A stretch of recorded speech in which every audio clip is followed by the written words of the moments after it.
राज्यातील मयत सातबारा आता जिवंत होणार। महसूल मंत्री चंद्रशेखर बावनकुळे यांची अनोखी मोहीम समोर आली। सातबारावरील सर्व मयत खातेदारांऐवजी वारसांची नावे नोंदवणारे महसूल मंत्री चंद्रशेखर बावनकुळे यांची ही अनोखी मोहीम आहे की सातबारा जे मयतांच्या नावाने असतात, एक वर्ष 2-2 वर्ष त्यांचे वारस चढत नाही।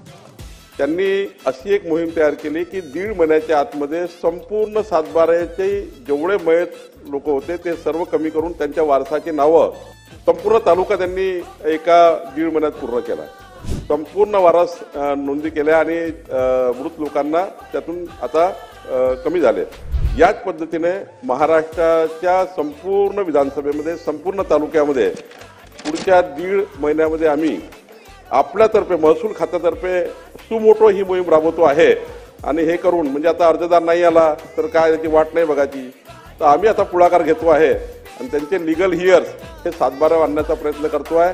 म्हणजे त्याला साधारणतः जिवंत सातबारा म्हटला आहे, काही ठिकाणी मृत नाव आहे, त्यामुळे त्याला मृताचे नावं कमी करून जिवंत सातबारा करणे अशी मोहीम राबवण्याचा निर्णय आपण केला आहे।